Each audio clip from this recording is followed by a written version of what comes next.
This conference let will John now be recorded. Introduce himself. Yeah, I'm John. I'm the planner from So Santec's the lead on this project, and then again, I'm Andrew Dane with Neighborhood Planners. I'm one of the sub-consultants on the team. And then with another part of our team here is River Restoration. They're the ones who've been involved in doing some of the looking at the canal itself and the potential for naturalizing that canal. So we're going to spend today about a half an hour or so going through this presentation, and then at 5:30 or so, we'll transition to Q&A. Megan did want me to let folks know who might be watching at home that they can type in questions into the chat box, and then she'll try to summarize those and pose those questions. And then hopefully you all that are here in person will come up with some clever questions and try to stump us and make us look bad up here for all the viewers at home. Wanted to just, I guess one of the things that I just want to point out here from the start is that this project is really taking a look at the Lawson Canal. It's really an extension of a lot of previous planning work that's been done, and most recently, just a year ago, the council passed a resolution directing staff to continue working on this project and continuing to complete grant applications and secure funding for this project. So that's sort of the focus, really the primary focus of what we're doing in this phase of the project is really trying to generate some agreement around an overall vision for the site and then start putting in some grant applications. Today, did some brief introductions. We're going to go through, kind of talk a little bit about the work that has been done and what the existing conditions are out in the site. We're going to talk a little bit about a concept plan we've come up with, and then we'll talk about sort of a timeline for moving forward before we get into some discussions. Few other kind of key things I wanted to mention as we start to take a look at this site, and that is we have a kind of drone footage here, and a couple of just things I wanted to emphasize right out of the bat is been a lot of discussion around public access. This concept plan that we've come up with is going to roughly double the amount of public access to the waterfront in the site from the current waterfront access is about a half a mile. The concept that we've come up with will actually provide roughly a mile of public accessibility directly to the waterfront. And a lot of that is due to additional trails that we've got proposed along the edge of the canal. And then the day lighting of the canal here, which is currently covered underneath that blue arrow. The presentation I'll also mention will be posted to the city's website tomorrow. So for folks at home or who are listening who couldn't make it tonight, you can check that out. There'll be a link to the presentation as well as a survey to get some feedback. So we'll have the presentation and the survey up for about a week, and then we'll be at that point in time kind of taking that feedback and then updating this concept as we move forward with the project. This slide shows the northern end of the site, which is in pretty rough shape right now with the work that the DOT is doing. But superimposed on that is this yellow line that more or less shows the new alignment of the bridge. It's not perfect. I just drew this line on here. So, but for those folks who aren't aware, the new bridge alignment sort of changes that comes a little bit, I guess, west and over, cutting into the site and bisecting the easternmost kind of area within the study area. Currently, there's on the site, it has been essentially empty, much of the site for some time, and then with the recent demolition that's occurred with some of the Banta buildings in preparation for the DOT project, there's a lot of areas on the site that are currently under construction or have been recently cleared. There's some interesting features such as this old railroad bridge that we're hoping to actually repurpose and include into the final plans, and the idea is this could be maintained as a bicycle pedestrian connection. And then probably the most, I guess, recognizable area within the site here is this area just below the dam, some land owned by the U.S. Army Corps, and so you see a lot of people fishing down here throughout the year. And then as you look just south of the site here, as you get into the Gilbert site, the area that's the former site of the Gilbert Mill, you'll see there's been, I think going back at least a decade, there was a river walk that was put in here with a number of amenities. And so you often see people bird watching down here. These two ladies are bird watching, and then you see a lot of people fishing down here throughout the year as well. In terms of ownership, the site has been sort of consolidated in ownership of the city through the RDA, several large parcels here. Menasha Water and Power is, from what I understand, sold this parcel to the RDA, but they retain the water rights within this district. And then the shaded orange area is roughly the area where the new Banta redevelopment is going in. The PJC group owns this large parcel to the south. One of the, I guess, one of the pieces, or one of the things that's kind of kickstarting this right now, this project, is adaptive reuse of the former Banta mill. And so with the opportunity to see some significant private investment here, the timing is right to take a look at this Lawson Canal and some of the public amenities that can support this development, and then they'll hopefully drive some additional development. And as I mentioned before, there's been a lot of work done over the years, over the last 15 years at this site.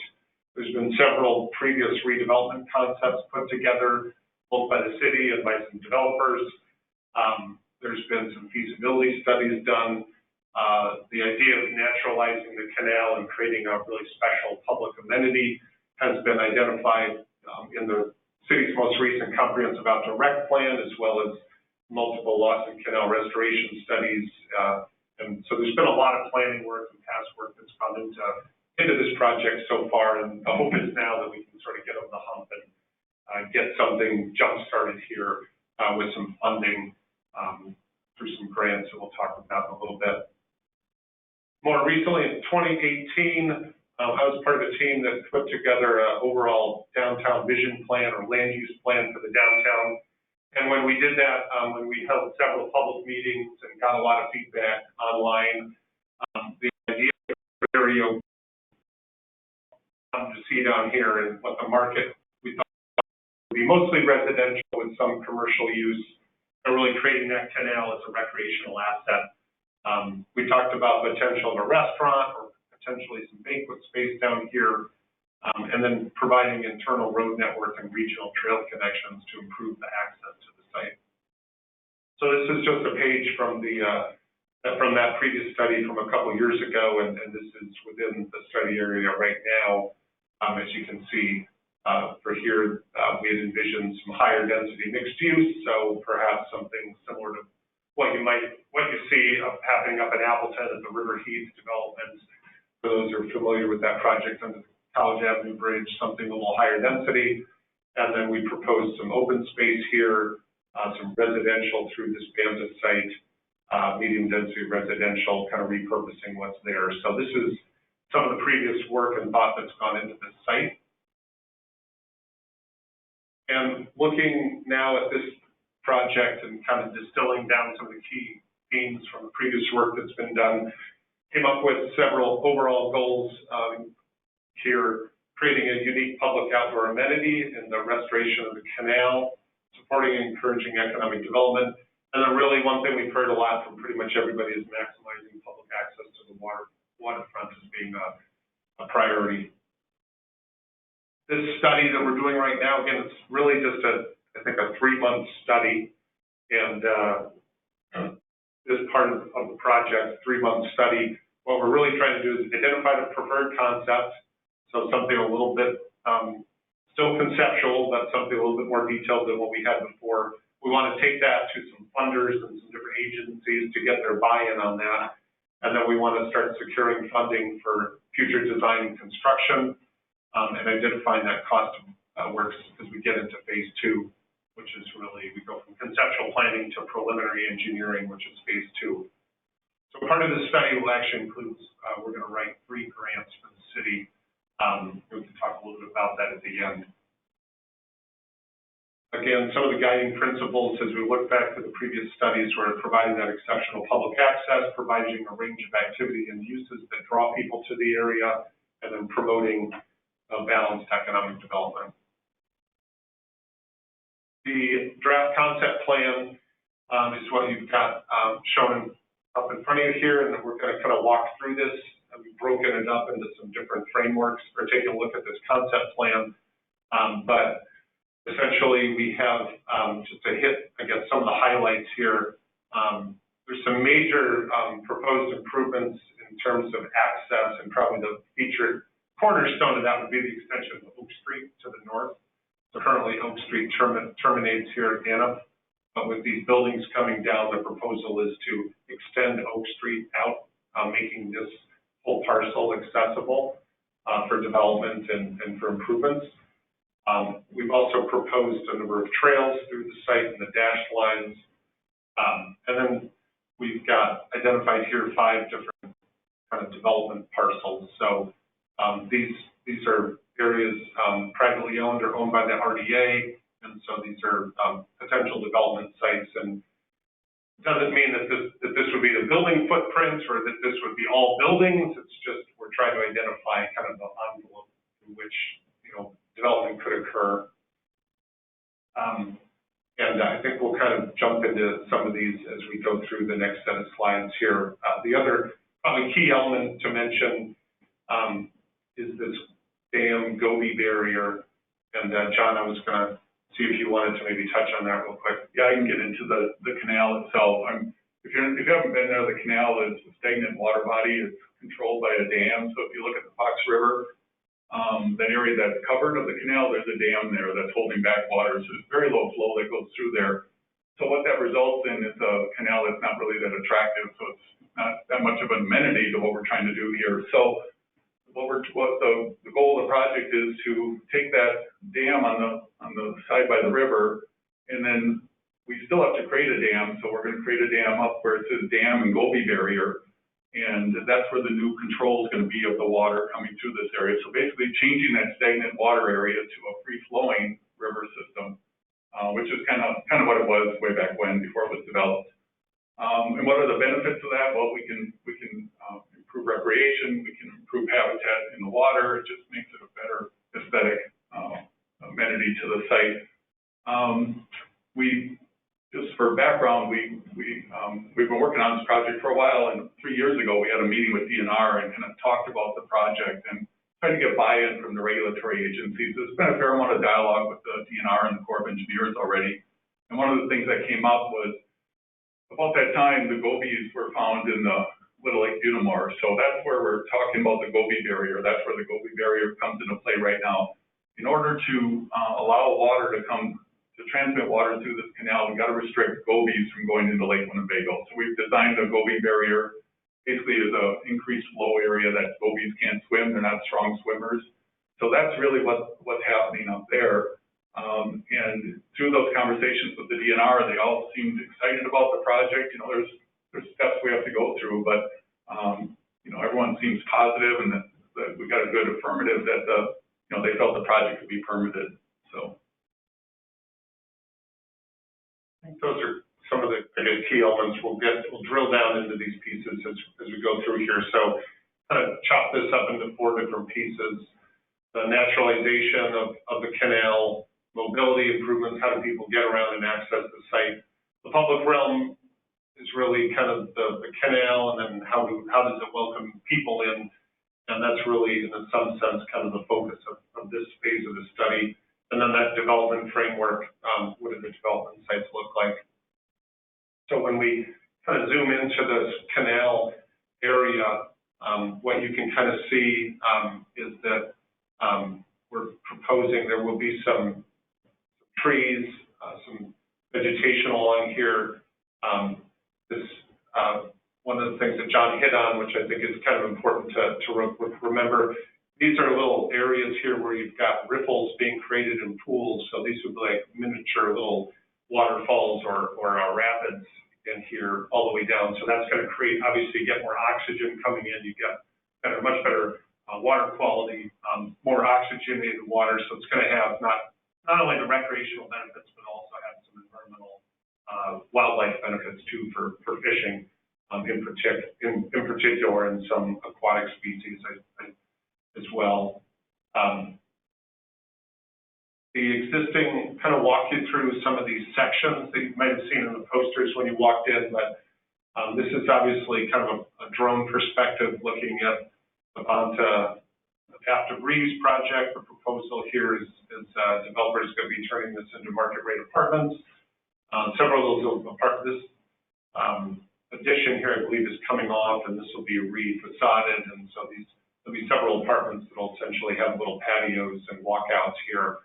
So this will be highly sort of visible area, and the idea is to really embrace the river here. The existing channel, the next set of slides is shown demarcated with a dashed red line, and so that's kind of showing this. When you see that dashed line, that's from this edge of the channel to this edge of the channel, so it's the current channel boundaries. And then the section that we created is basically cuts across the site from really north to south, because it's all kind of a little southeast and northeast or something, but the section cuts across this way.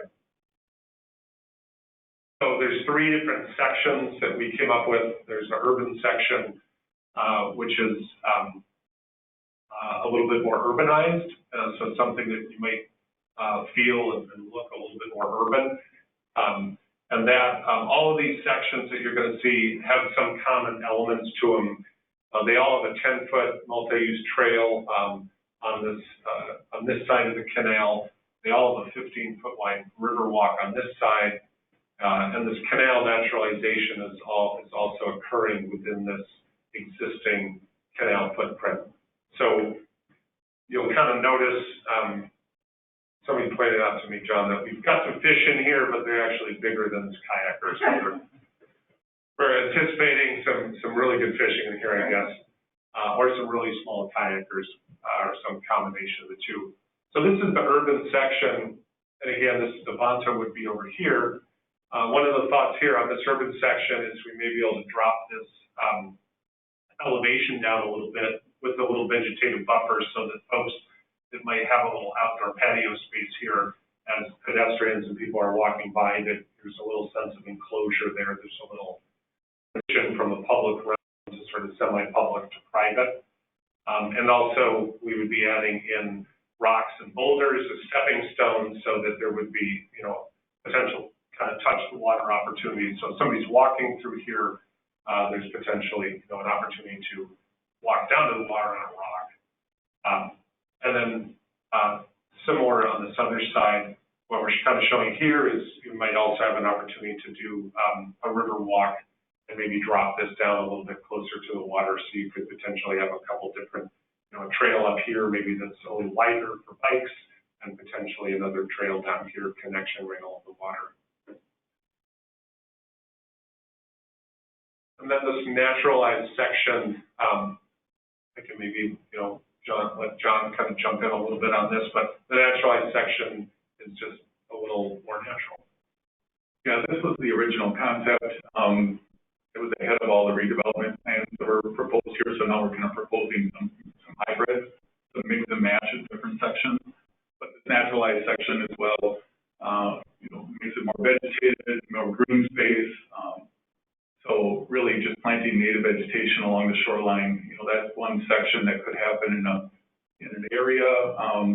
It could be, our original design was to do that throughout, but we're kind of relooking at things and trying to make a mix and match of different kinds of sections. So for example, this section may be more appropriate as you get to that easternmost point of the study area, sort of past the bridge up to that point, I'm not sure if there's a name for it, the point that sticks out on the point. So that may be more appropriate to have a more naturalized section up there. And then as you get into that area towards the Bonta Mill development, when you see more of that development happening, you may transition, you likely have more of an urban section. And then finally, we have a hybrid section, which essentially does a little bit of both. So for example, there may be areas where we want to have a little bit more naturalized shoreline on one side, but we want it more urban on the other side. So as we work through this next phase of the study, as we look into preliminary design and start actually designing this, there's going to be some trade-offs here in terms of cost. The natural section is probably the least expensive, and then that urban section is probably the most expensive. And then this hybrid might be somewhere in the middle. So that'll be some of the trade-offs, as you look to put in these river walks and go to this hardscape, it's more expensive than doing a naturalized treatment. A few of the other, benefits or elements to naturalizing the canal. I think John had mentioned before, just the aesthetic improvements that I think will provide quality of life benefits for anybody who lives here or visits the area. We think it could have drive some private investment by creating a more desirable place to develop. We think that there's some opportunities to do some green infrastructure. So, for example, as you may see, if you saw some residential or some development come in here, there could be the opportunity to do some green infrastructure, so capturing and infiltrating some of that water, that rainfall and stormwater through some green infrastructure versus dumping it right into the river or creating a stormwater pond. There's really not enough room to do a stormwater pond. And then there will be habitat improvements, as we mentioned, not just fish, but probably native aquatic species, opportunity for some native plantings. The mobility framework is really just how do people get around the site. The big feature here, again, is Oak Street. That's the big sort of vehicular move. We are proposing the dashed lines here, so proposed trail. This is really out of our study area, but proposed trail connecting from Washington Street. This is an existing trail on the Gilbert site. We would wrap this trail around the terminus of Oak Street, and then we would come down here and then jump on the Taco Bridge, so the Racine Street Bridge. So apologize for the clarity of this image, but this is kind of the city's comprehensive outdoor rec plan that shows sort of how all these aquatic trails and existing loop the lake trails, ultimately where we are, kind of becomes a nice nexus between the loop the lake trails and then the trails that go up into Jefferson, Heckrot, out to the other side of Menasha, and eventually up to the Friendship Trail and out to High Cliff State Park. So you can kind of see that this could almost become kind of a linchpin connector in this regional trail system throughout the valley. And that's kind of illustrated on some of these photos, some of these mobility improvements. We talked about Oak Street, that bridge extending the street out into the development site. Again, this is just a precedent of what a bridge like that might look like. Could potentially, if you had an urban section through here, you could potentially put the trail underneath one side of the bridge. Repurposing this little bridge here, railroad bridge we talked about earlier, and then again making that connection from some of these regional trail facilities that you already have, and kind of strengthening that connection. The piece I guess we'll kind of jump into now is sort of the public realm, and that is kind of starting. What does that look like in terms of what are we trying to accomplish here when we look to redo the canal? It's really about enhancing the public realm. So is there a time in the future where people are going to want to get down in the water and play in that water in that canal? I'd like to think so. I believe there's already people out there fishing, and this is a picture from Salida, Colorado, where they have an urban little series of whitewater kayaks areas here. This is a picture from the whitewater course in Lawson, and this is somebody fishing, a kid fishing in that course when the water's down. This is an example of some of the play features that might be available for whitewater kayakers, where we have those little drops, those pools. There's an opportunity for people to come and get the boats in the water and play in these little features. So this potentially can become a bigger draw as people come here from throughout the region and really across the country. And then this is not, we're not going to look like Pagosa Springs exactly. The reason I put this up here again is really just to kind of show the tubers. So I suspect if this goes in and kind of according to the vision, you know, it's not only an opportunity for people to have these fancy boats, but for anybody who can get their hands on a air tube, you know, down at the gas station. You know, when we were kids, we used to love just taking those things out in the lake or dragging them over to the creek. So I think this could be a nice opportunity even for tubing down here. And then looking at public realm, again, sort of what does that treatment look like? You know, other opportunities for maybe eating and dining out here. This is from, I think, the San Antonio River Walk.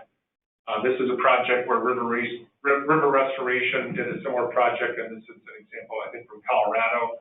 You can see some of the pedestrian bridges, and then you see these stepping stones, rocks, and the opportunity for people to get down to the water. This is a project we did in Chippewa Falls, just showing some of the amenities like swinging benches. And this is just a recent image I took of the Riverwalk in La Crosse, kind of showing some of those public realm enhancements. I'll let John maybe talk a little bit about a project that Stantec was involved with in Wausau as well. Yeah, in Wausau, we had a similar situation. We had a brownfield redevelopment, former industrial area, and the city has a vision and got a lot of grant funding to go and redevelop that shoreline, and I spent quite a bit of time up there, actually. This is above the Whitewater Park, the kayak park that's up there. But I'll tell you, I've seen this area get developed over the years, and it's really a draw for people. It's easy walking. You can take your kids there. You get access to the water. They got a huge fire pit. You can just go and just relax down by the water. So it's just been a real, positive for the community. So these are just, again, some examples of some public realm treatments, whether it's lighting, benches, seating, shade structures. These terrace sandstone or limestone blocks are something that we would imagine would fit in nicely in this environment. A way to get down to do spectating as you're seeing boaters come through. And then here, I believe this was at the north end of the River Light development. They, I believe it's Bricks Ice Cream that has a little ice cream place up there. There's also a restaurant up there, so they do a little bit of some public-private stuff to get some public access. These are some photos actually that the mayor shared from the Fox River Walk in Waukesha. So I'm not personally familiar with these, but these are this is a different Fox River, I believe, that flows into Illinois or Chicago or something. But I think these are good precedent examples. I mean, if you look at the width here, you know, this is probably something on the order of magnitude of the width we have to play with. And this also shows you how the sections change. Here, this is a little bit more naturalized. This is more urban. You know, the river walk on one side, some rock on the other, some little areas with stairs where you can get access down to the water, some shaded areas for seating or some overlooks. So we have some good examples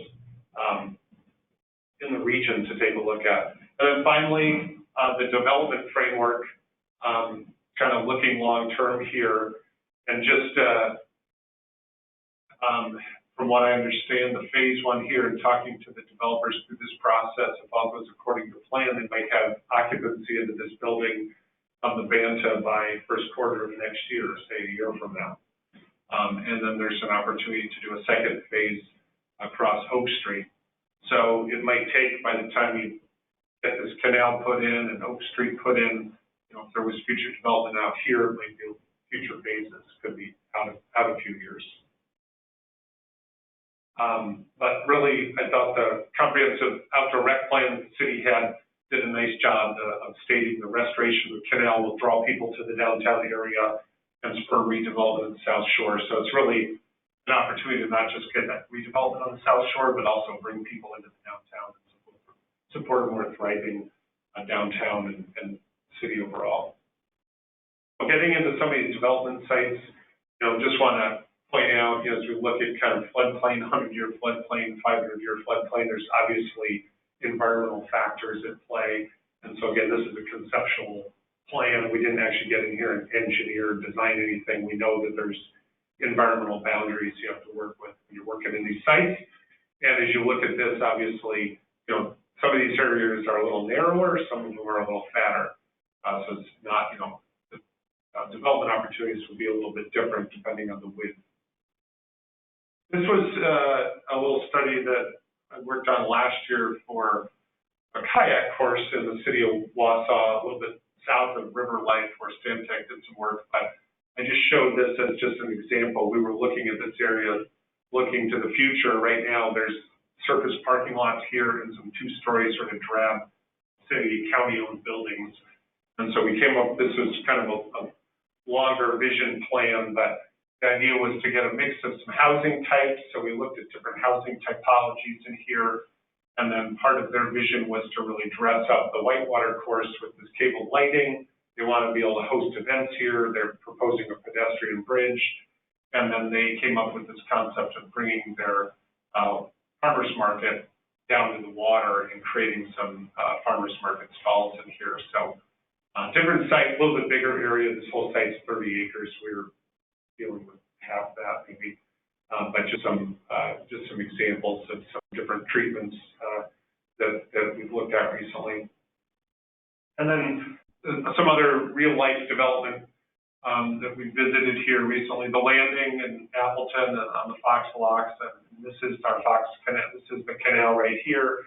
They did a river walk through here. I believe Randy Stepnor and Horizons worked on this project. That's the draw back here. This is the landing. It's 4 stories. I was in River Falls last spring or last fall sometime. They recently worked with Gerard Development out of La Crosse. They did this senior housing. They put this fronts right along the Kinnickinnic River, has a boardwalk through here. So you see a lot of places kind of what I call trail-oriented development, where you see developers coming in trying to take advantage of trails. And then this photo is from probably 3 or 4 years ago. These are row homes or townhomes in Denver, right on the Canal downtown. And actually really like this photo because it kind of gives a good sense of the scale of especially this Gilbert or this Bonta site. It's going to be pretty tight through here when you look at those sections. You know, you're going to have you might have a 10, 15 foot sort of private space here, and then you might drop down a little bit. You're going to have a canal walk, and then river walk, and you drop down to the canal. So this is a little bit more on the urban end of things, but you could see, you know, something like this sort of section. This is kind of a real life example of the kind of section that we looked at earlier. And then, again, just look at some more regional examples. Canal Park Brewing Company, this is up in Duluth. We talked about potentially a restaurant or banquet or some sort of publicly accessible place down there that would draw people. Maybe it's a brew pub, maybe it's a little restaurant.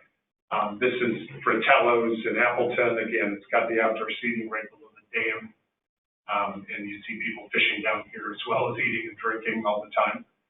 And then I believe this is the mayor's photo. So and then you already have some good precedents of what you've already tried and seen happening on the other side, on this side of the river, as far as potential housing. And then this is, I thought, kind of interesting. I showed this one just because it shows a mix of different housing types. So this is from the river walk up into Pier. If you're familiar with that area.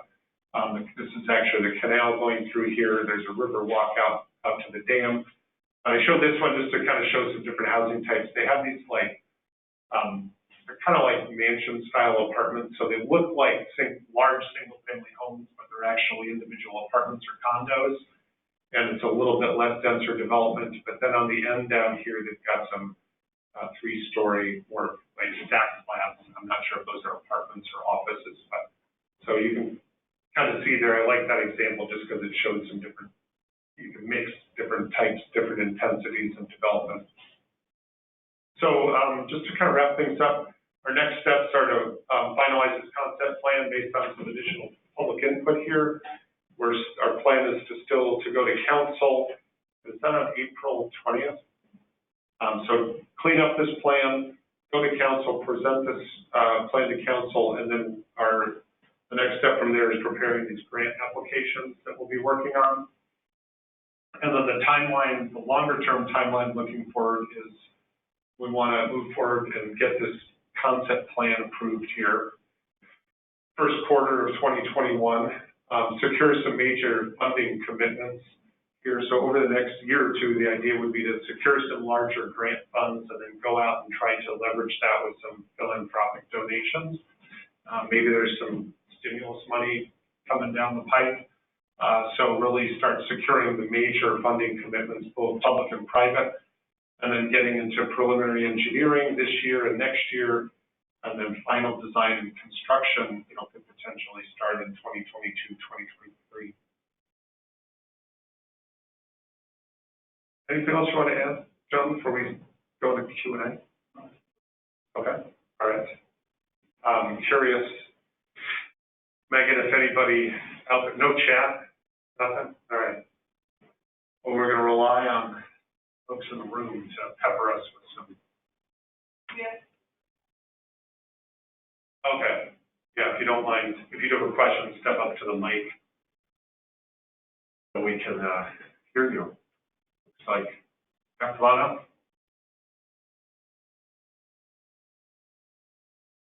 Hello. My name is Tom Miller.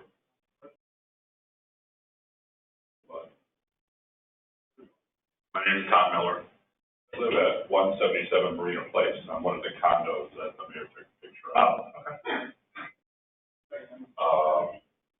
I want to give you a couple of thoughts. Okay. Is you need to put together a calendar. Okay, here's what we want to have done in this range. Have done this range. Here's what we'd like to have done this range. Let the people know what your plans are, priority-wise. One suggestion to you. Okay. As far when you say a calendar, you aren't thinking necessarily dates, but more of like, here's some items, components. I'm old. In 5 years, we want to be here. That's because I want to be able to see it. Okay. And in 10 years, what we're going to have done. Okay. Okay. More detailed calendar? Yes. More detailed calendar, a timeline of things. Be very specific about what you want and hit goals, set goals, and hit them. Can. Number two, I live downtown. I know the mayor's close. I live on the water. I have a sidewalk in front of me. You are underestimating how many people are walk in front of our property on the water at Menasha Canal. When the boats are out, a lot of traffic. So be prepared. All right. Number three, housing in Menasha is extremely tight. It's red hot. Aware of that. There is a definite need for something. And you will be successful at that point. Yes. And I'm not picking on anybody because businesses are businesses. You have to figure out what to do. You're going to have to figure out what you're going to do.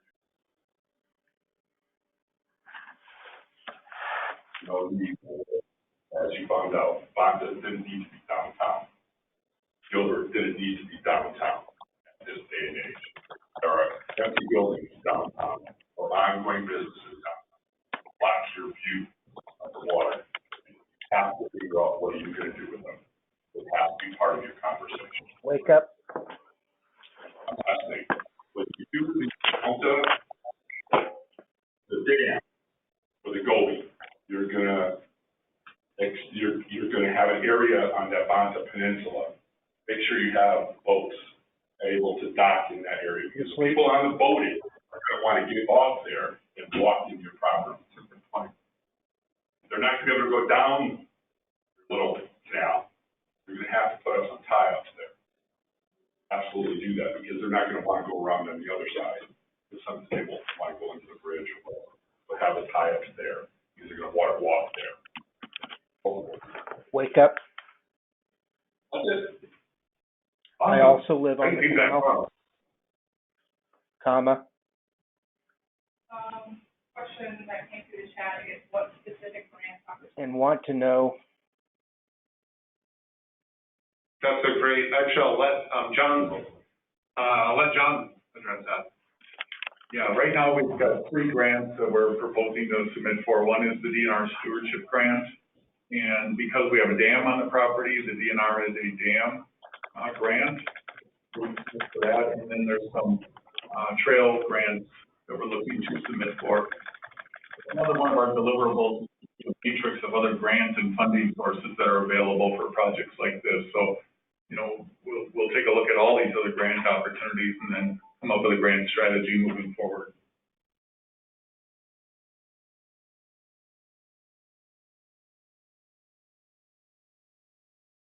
Francis from Cleveland Street.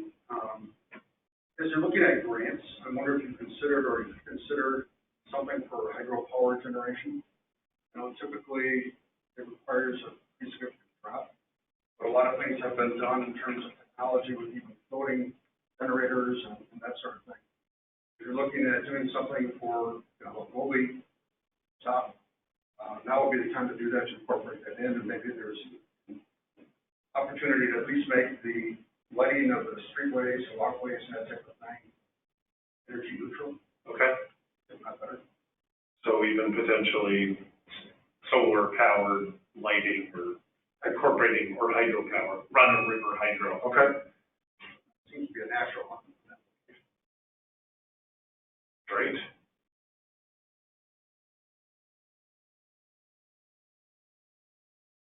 All right. Is there an estimated cost for the project? And there's talks for grants have been addressed, but worst case scenario, what would be the cost to residents or the grant cost for the project? Yeah, that's a good, great question. I know there has been some preliminary kind of planning level cost estimates for the canal restoration that I believe were about $2.5 million for the canal itself. And those numbers would probably go up once we start incorporating the other features here, whether it's the bridge, all the additional trails that we showed.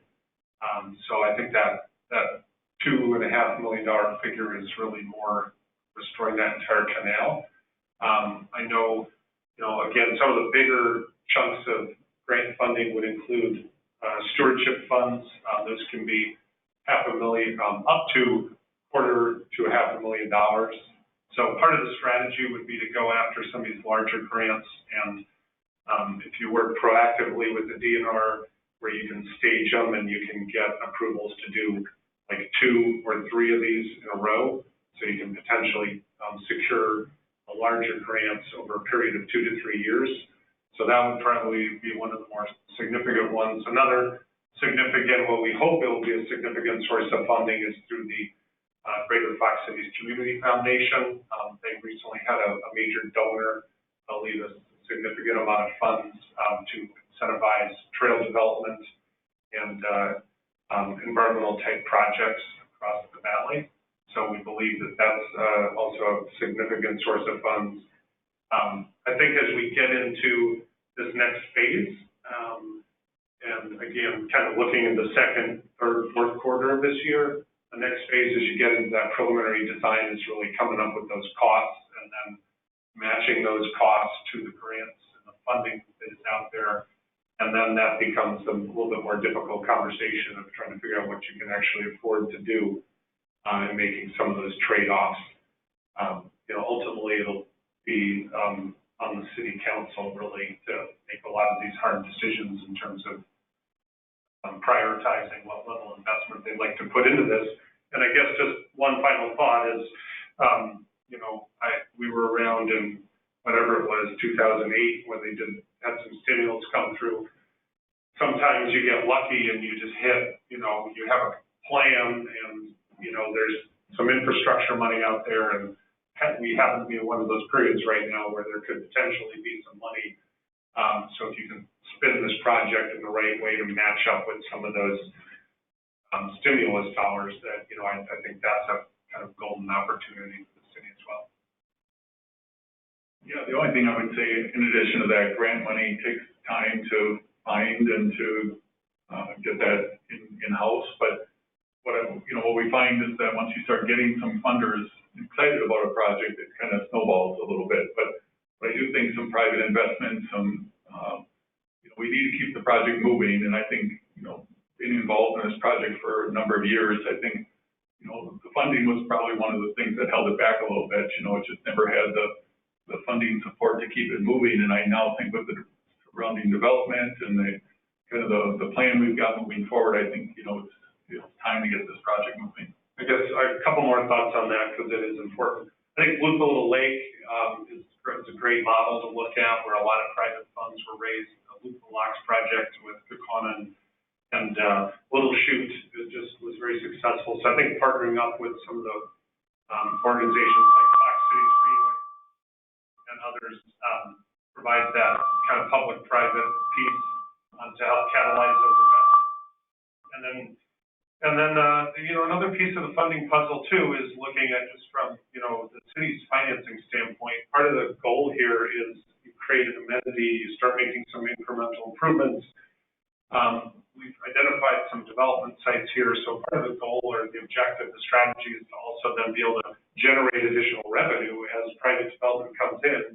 You're able to use some of those funds to reinvest in the public amenities, and so it ends up kind of being a supportive endeavor where the goal really shouldn't be to just dump a whole bunch of public funds into here and kind of hope that something might happen, but hopefully we want to incentivize and catalyze some additional development and use some of those funds to support the project.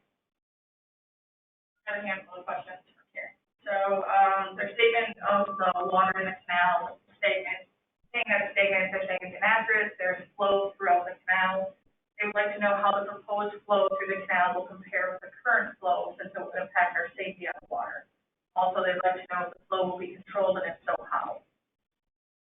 I'll let John handle that one. Yeah, I made the comment about the canal being stagnant. It is very, I also said there's a little flow that goes through the dam that's there. It's really pretty minimal. You can sit there and watch water go by at a really slow pace, so it's moving. But what's going to happen is once we change the dam location, there will be a significant increase in flow there. And one of the design options for the Gobi in the new dam, the Gobi barrier, is to be able to turn that on and off more or less. So, and we have to do that in operation with the Corps of Engineers dam. So when the water levels in Lake Winnebago are really low and there's very little water going over the dam through the dam, you know, we probably wouldn't be able to release very little water. But most of the year there's plenty of water coming over the dam, so you would have a more free flowing. I can't answer the question right now. Is it so many cubic feet per second? I just don't know that answer, but it's going to be, it's going to be an increased flow. Certainly enough to support, like we envision, some little rapids and whitewater features throughout significant portions of the year, right? So you're getting significant amount of flow through there with the drop. Yeah. Yes. Yep. Next question from the chat is, will native plantings include a variety of trees and shrubs? How will the privately owned areas be affected? How will the east side of Lawson Canal be affected? The goal right now is to include native trees and shrubs, the density of those and what it looks like. You know, we've showed some sections of what that could look like, but, you know, the goal is to kind of naturalize that canal in the shoreline, and not have it so it's a dense shrub layer that you can't see through. The goal of this is to open up the water, make people accessible to see the water. So, but the goal is to naturalize that shoreline where appropriate with native shrubs. And then I guess just to piggyback on that, you know, one of the things we also heard, we've had some stakeholder meetings, we've gotten some input from the RDA, from city staff, and others. And one of the concerns we've heard too is just the privacy with the canal just towards the point there, jutting out on the east toward the lake, with some of the private owners, landowners, property owners that are just to the south of the canal. So I think in our concept, you know, we showed some potential, some opportunity to do some visual buffering or some landscaping treatments there to mitigate that potential visual concerns that some of the neighbors might have. The next question from the chat is, how do you intend to protect the privacy of the existing and future property owners, either along River Way, and or future condominium owners if this area is opened up to events, kayaking, boating, etc. Well, I think, and to some extent, the events and the draw of the people, I think most of the areas where we would see that additional activity would likely be more towards the Ponta site and south of the Gobi barrier, which is where you'd see the water would be moving, where you'd have these rock features. You're going to have more fishing, you're going to have boating opportunities, tubing opportunities.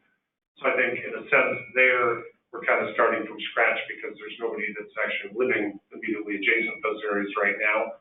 So those are the areas where then we kind of have to take the previous gentleman's concerns and proactively design for that. So, you know, I think I showed one of the slides from Denver there. It steps down, so it puts the first floor level of those apartments a little bit higher than the eyesight level of the river walk. So that'd be one technique, is to look at stepping down the development. So you have that kind of private area, and then this kind of semi-public private area, and then it's more of a public area as you get closer to water. So I think some of the design treatments and the way those buildings are designed would be probably the most important aspect to mitigating those concerns for future development. This person also lives along the canal and wants to know if this will increase the traffic on the peninsula portion of the canal. They would like to know what additional safety nets will be in place for monitoring activities on the peninsula. The rules that are posted are not abided by. Will the greenery proposed on the peninsula shelter the homes on the canal for the peninsula activity? Scratching down a few of those notes.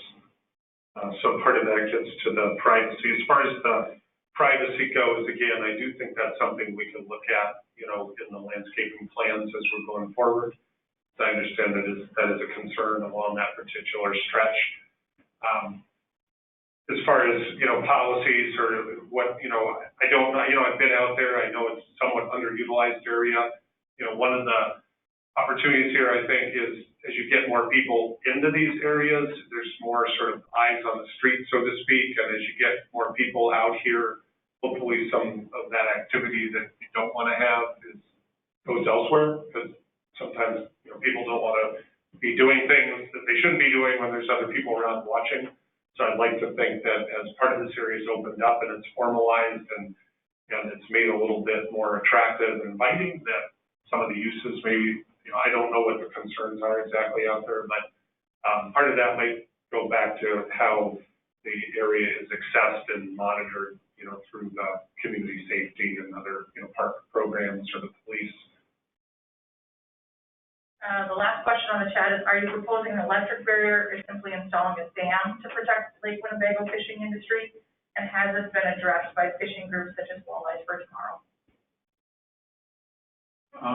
The Gobi barrier is a flow barrier, not an electric barrier. And like I said before, gobies are not strong swimmers, so they cannot swim up areas where the flows increase. So that's the mitigated measure there. That's how it's going to be controlled. The gobies are going to be controlled. And this has already been talked about with DNR. We have not gone in front of the conservation groups, but DNR saw the design, saw the flows that we were proposing to put through there, and they felt that that was the appropriate protection of Lake Winnebago. One more. They're very concerned with increased flow rate through the canal that will directly impact the ability of the property owners along the riverway to use the water. Please look at options that do not include an increased inflow. Not really a question. And then someone compliment, and then has any consideration been made to restore and design the canal without the installation of a kayak park due to the increased amount of tourist traffic and cost?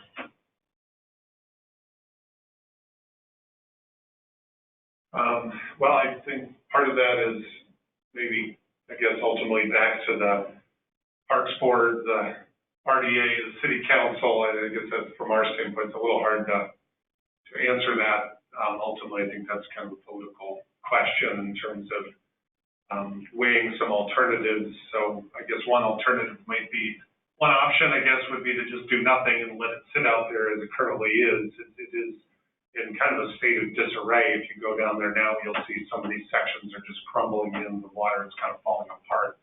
So I'm not sure if that's a viable long-term solution.